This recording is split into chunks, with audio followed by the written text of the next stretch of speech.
I needed to heal from childhood traumas because I had sexual abuse growing up. And so it was difficult for me to 100% trust anyone with my daughter. So to see her building a relationship with my husband, it at times would bother me and be like, well, is this, is it a safe zone or is something taking place? And I had to really pray honestly and say, Lord, you have you've brought us to this, and I needed to work on me. Like, it was the bottom line that I needed to work on me. And I remember having a dream, and God really just basically, plain as day, just telling me, Jamel, you want the best for you, but the person that I have for you needs the best also. So you can't just expect to have all these things and you not be good yourself. So I had to wholeheartedly trust the process and know that this is the person that God has for us. And I have to trust our relationship and trust my heart, my child's heart. And he proved it over and over again, despite me being me and tossing the towel tons of times. It's like, no, I'm there. And I had to trust that actions were definitely speaking louder than words. And that is what still to this day helps me, is that it's always been actions more than just saying something and you being like, oh yeah, okay, yeah, your kid is cool, but I'm not involved. But no, he's more involved, in all honesty, than I am sometimes. I'd be like, what are you doing? Like, you got me looking bad. But it's what God planned for us. And I needed to work on me. And once I did that or started doing that, I realized that we were good. I hope that kind of answers it. Okay, cool. Alrighty. Yeah, I had a short rehabilitation. We were really young, and although I had two children, we met. He had just turned 18, and I had just turned 19. And so I didn't have that insight into I need to work on me, and because we were young, but we were not Christians at the time. We both have backgrounds. His grandmother was a pastor. You know, my family has some pastors and different things, and but we were not spiritual. So we hit the ground running. We were in a big adult shoes way before we should have been. And so I never had a problem trusting him completely. I think the problems we had with trusting was problems that anyone would have, because I grew up in a home where there wasn't a lot of communication, and I didn't get disciplined. I kind of did like pretty much whatever I wanted to do. There's a big gap between me and my siblings, like 10 years. So I was the last one, and sometimes, parents kind of go on vacation early. And so, yeah, so we just kind of, I didn't have any direction, and we kind of just started dating, and he showed me very early, like we never, to me, had a period where we didn't know each other. It's like I opened the front door, and it's like we've known each other ever since. Have you ever felt like I was a stranger? Not even when I kicked him out. Because I was like the one where I was, no, I'm not going to tell the whole thing. I'm not going to tell the whole thing. We're going to give the edited PG version. We have a whole before Christ life. No, you might as well. You know what? We'll tell it. We weren't godly. We weren't Christians, and we were living together. And what I used to do is I used to think that I can bring hot links and milk and think that I'm the man. And she told me one time, brothers, men, she told me, she says, I need a man, and you can't stay here anymore. I need a man. Did you know that cut me to my core? As a man, as a young man, I'm 18 years old, she tells me that. And I'm like, what? I am a man. And I was doing things, You know how they have beer runs? I was doing milk runs. And she said, I need a man. I need somebody that I know that can take care of me.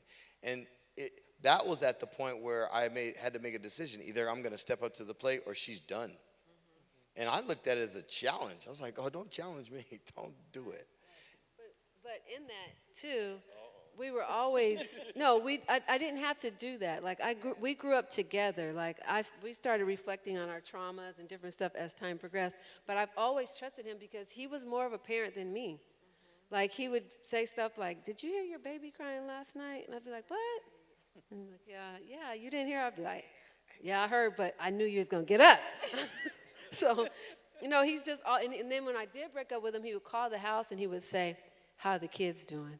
I'd be like, "Oh, they're doing good." "Oh, good, because I didn't call for you. I hate you." I was like, "So you calling to check on the kids?" But he was genuine. Like he would let me, he would babysit, do whatever. He's just always had this genuine love. So I trusted it. But because of our parental background, I'm used to not a lot of discipline, and he grew up military, yes, ma'am. So that was the first thing that changed, yes, ma'am, no, ma'am, and just order and organization. And I thought that was hard. But I think I always gave that to you, like, immediately. So I didn't have that problem. Yeah. Next question in the back. Any more questions before we close out?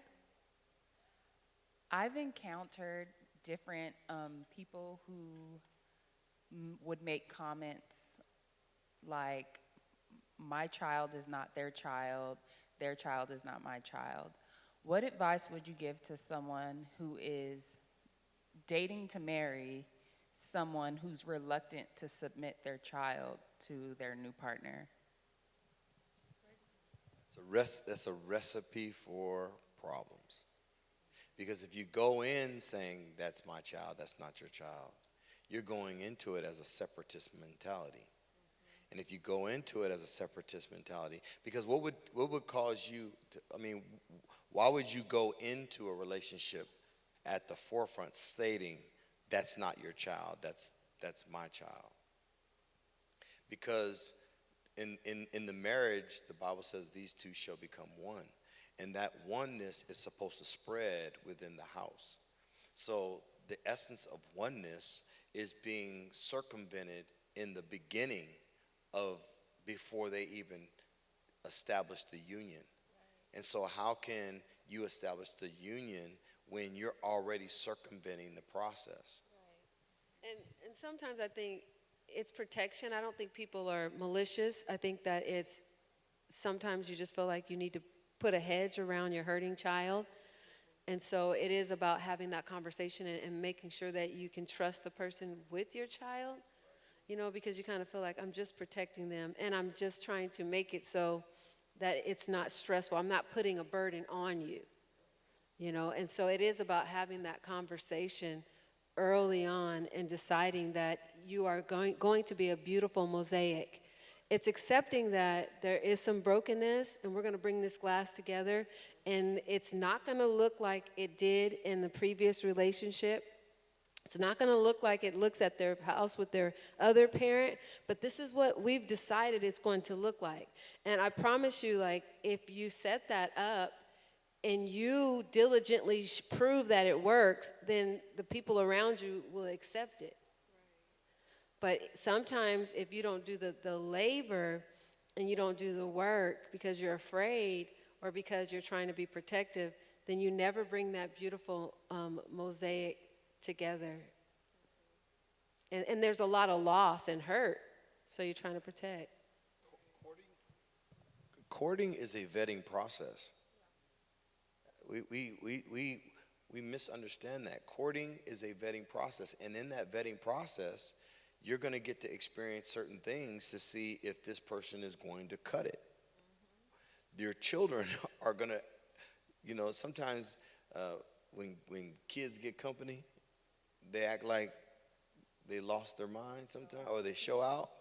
Well, that's a vetting process. That's the time for you to observe, to see, can that person actually stand up and can you stand the rain, like the New Edition song.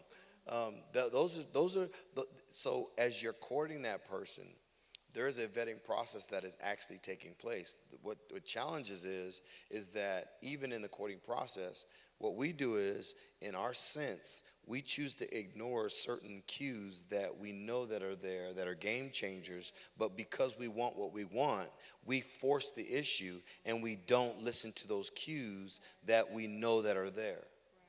And that becomes a problem because we ignore those cues because you know that's a game changer. I can't have that person doing that in this environment. That's a game changer. But because we are selfish and we think about ourselves, we choose to overlook those game changers and we force an issue that really ought not be forced. Right? I think, I'm not sure, does anyone else have questions? No? Okay, so I'm going to ask mine. I think my last question, it kind of falls what you stated from a male's and a female's perspective. Me, because I do not have children, and I will one day be married, the statistics of being in a relationship with someone that has kids are high. I don't know anyone where the women didn't have the kid, the male had the kid, and you're going in kidless. I guess my question is, what are some things that we're looking for when entering in a relationship with someone that has kids and you don't have kids? What are some cues? I know you said the vetting process. What are those cues that you need to look for? I know dating someone without kids, you're looking for how they treat their mother, what their family dynamics are. But when you're going into a relationship, they're the only kid, and they have children. What does that look like? I think that the first thing you need to do is check with yourself. You have to be very cognizant of any issues that you might have, any trauma you might have, any rejection, any abandonment, anything that you might have, and learning yourself. Like, what type of person are you? Are you not flexible? Are you rigid? Because all of those things require you to become an instant parent. Right. And you have to be honest with your brokenness, and then you have to see, with conversation, how the person is allowing you to step into the relationship. Is it good for your mental health? Right. And is it a best of fit? Like, you get to observe their parenting style, and is it similar to yours? Is it something you can tolerate? And do you have the bandwidth to accept possibly being rejected? Dealing with another woman, are you insecure? Are you competitive? How much attention do you need? Do you need all the attention? Are you healing a childhood wound of neglect? Like, you have to look at all of those things and just know that you can be triggered by that. That's what I would think. And know that you're going to share, you know, especially if it's a little girl. It might be daddy's little princess. And, you know, if you didn't have your father, you have to look at the trauma of that. You know, can you stand that? Can you stand building a relationship and possibly being rejected? It is still about checking in with your own mental health because it is triggering. I'll say too that one big thing for me was how we handle conflicts and understanding that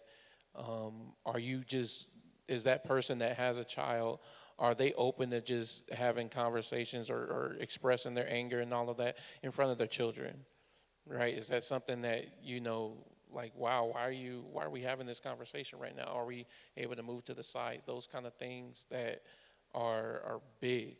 And then lastly, I would say just the importance of making sure that I'm bringing to the table who I am and not who the biological parent wants me to be. I'm here to be myself, right? Their relationship is their relationship, and that's okay. But I can't be competing and all of that. It's a natural thing. You're like, wow, they reacted like this when you did this. Maybe if I try it, or can I outdo that excitement? So I would say that just being yourself as well and letting God lead you to know how to love that child. That's good. All right, we're going to give our closing remarks. Oh, you have one? Oh, We have one more. After this, we're going to give our closing remarks.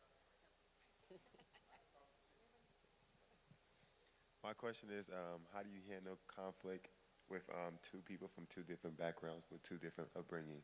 How do you deal with that? And also with the parenting, like, for example, we come from two different backgrounds with upbringing. So if we do have a conflict in our, like, the household also as well. Did you hear the teamwork? Time, Yes, I did. empathy. No, I'm just kidding. Adaptability, mindfulness, all of those things, it's a process. There's no magic pill. If you're not parenting, though. Right, even if you're not, but those are still principles that kind of help you to be sensitive to somebody and learn someone and go through that phase of workability. Can I say this? I think that going back to that game changer stuff, if you don't know what your game changers are and you're not willing to stick by them, you're going to get yourself into something that it will become a monster to you later on. So you have to establish, these are my game changers. I am not going to violate my game changers. Or you have to make a decision, I'm willing to negotiate my game changer. I'm willing to come and meet in the middle, have a discussion, and we're gonna negotiate this. I move a little, you move a little, and then we can all move forward together. But again, going back, we tend to override those game changers for the sake of I don't want to be alone, for the sake of I want somebody next to me. Or even you have people that are getting married now because the allurement of getting married, because they like the fanfare. But when the fanfare is over, the lights are shut off, they take the dress off. I married who? Right? And that who was it was always there. You were just captivated on a delusion of something that you thought was not really going to be. And so when you understand what are your game changers, because really a person that is courting, you should court a person or get with a person that has the same values as you do. I know they say opposite attracts. That's a lie. My wife tells me this all the time. She always says Charles Manson didn't marry Mother Teresa. And what that would not marry Mother Teresa. And what that means is the person that you're getting with is more like you than what you think they are. Right. And so those are some things that we have to be aware of. What are our game changers? Because if you can't handle fathering somebody else's child, then it might not be good for you. If you can't handle mothering somebody else's child for the sake of I won't be disrespected, or they're going to take I like to buy a lot of things, and now I can't buy the things that you can't drive the Mercedes. You got to go turn that Mercedes in and go get a Explorer. And so those are things that you have to, Right. And it's still work. Because in a natural family, you have to blend. Two couples are coming together and blending. This is not easy work. You're bringing your experiences, your childhood, and you're laying them on the table. And you're trying to understand why, because sometimes we're doing stuff and we don't even know why we're doing it. We've just always done it. And you might have to ask yourself, are you in an echo chamber or a relationship? If everything has to be one way, you're in an echo chamber. But in a relationship, the essence of a relationship means that you have to negotiate. When two people come together, you have to negotiate. Or you're in an echo chamber. And some people just want to be with people who echo their thoughts, their ideas, their beliefs, and they just want total agreement. But it's not healthy, because then you don't know how to sacrifice, you don't know how to love, you don't know how to see another person, see the world from a different lens. So it's actually beautiful. Okay, I think we have our last question. I wanted to say that the courting process is a opportunity for you to conversate. And in that time, you need to find out what those game changes are. Yeah, communicate. That's where you need to find them, And so you really need to dig deep, too. Right, and that's our weakness. But the core, the bottom of this, yes, we're talking about bereavement, grieving, and bleeding. But if you don't have communication, you just won't have a successful relationship. And I think that's a key marker for all of this, is being able to behaviorally communicate grief and bleeding and healing, and being able to communicate for conflict resolution, because there's a lot of conflict. It's a messy. Because anytime something's broken and people are just handling stuff, there's going to be bleeding. People are bleeding. It's messy. It's not beautiful. White gown. Oh, we're so happy. How beautiful. I'm happy for you. No, there's loss. There's grief. There's pain. It's work. It's worth it, but it's work. So I'll start over there. You guys start with your last encouraging words that you would like to share. Okay. I'll say that it's worth it. It's worth it to represent the kingdom of God growing through a blended family. That it's a beautiful thing for the parents. It's a beautiful thing for the children. I had the blessing of adopting my daughter, Zaria. And the relationship that we have off of choosing each other, it's worth it. For those that are in a relationship and you're not married, or thinking about it, keep that in the forefront of your mind as well, that this is the time frame that you're learning how to choose each other, choose us, what's best for us versus what's best for each individual person. So just with the blended family, just know that God's got you. You're not just, marrying one another, but God's going to be with you for better and worse as well, for richer or poorer, right? When you got money stacked up high, and when you don't, you're stretching things. God is still going to make a way out of no way sometimes. So. And then for me, I would say to a single parent, know that you're worth it, that despite what society may say that, oh, because you have children or you have a history, that you're not worth a better life or a better situation, that's not true. And you are worth everything. Your child is worth everything. Don't settle because you feel like you're bringing, because your baggage may, because you can see your baggage, you feel that like your child is baggage. We all come with something. So just because your suitcase, because you can physically see your suitcase, you think that you just have so much more that you're dropping on the table. Know that you are bringing something to the table, that you're worth it, that your family's worth it, that taken from different situations and different ways of life, that it becomes a beautiful masterpiece. And that, again, just want to let you know that you're worth it. Just keep that in your head and know that, again, you are worth it.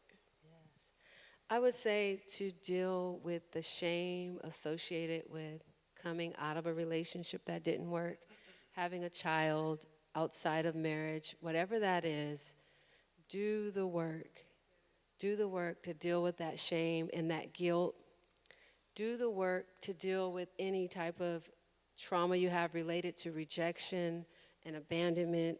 Do the work, because if you're able to heal, you'll set the foundation for healing in your family, right? You'll be the leader. You'll model what health looks like and what recovery looks like, but you have to be honest, and it makes you more empathetic. When you begin to deal with your issues and you have emotional bandwidth and capacity to deal with that of other people, it makes you more empathetic. When you learn to be empathetic with yourself and you learn to forgive yourself, then you're able to model that for your children and for your spouse. And it just creates a comfortable place to heal.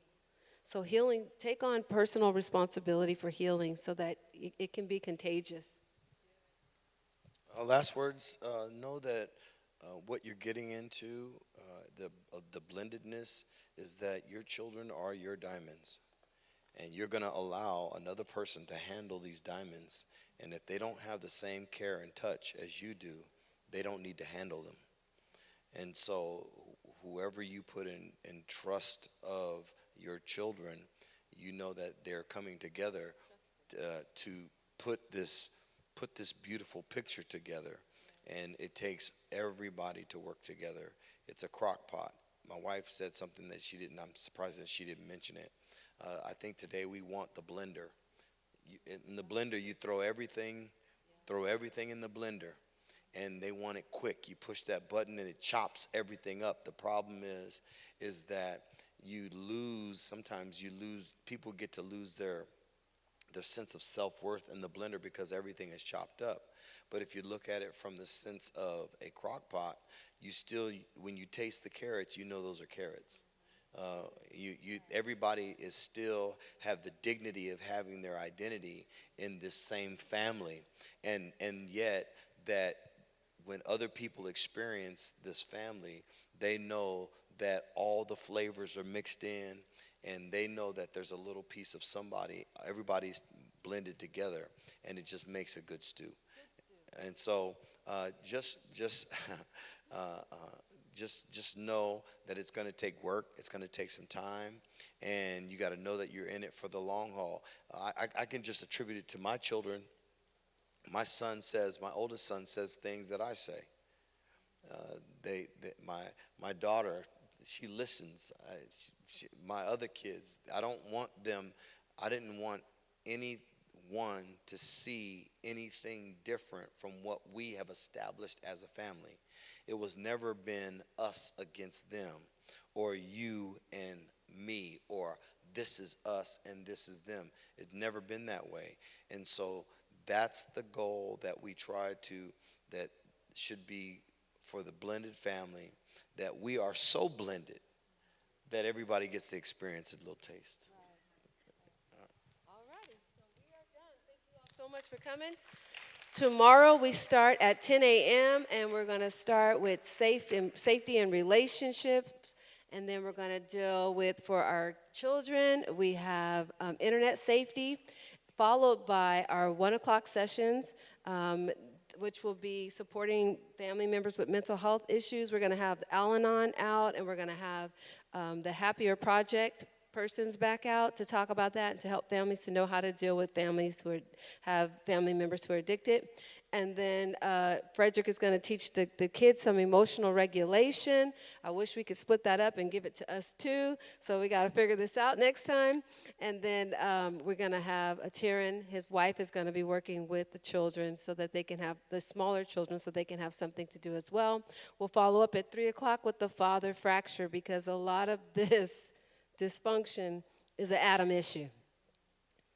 So we want to just recognize, heal from all the fractures of, not having a father or not seeing God as a father, because in the African American church, we know God as God, but sometimes we don't get his love as a father. We don't know how to approach him.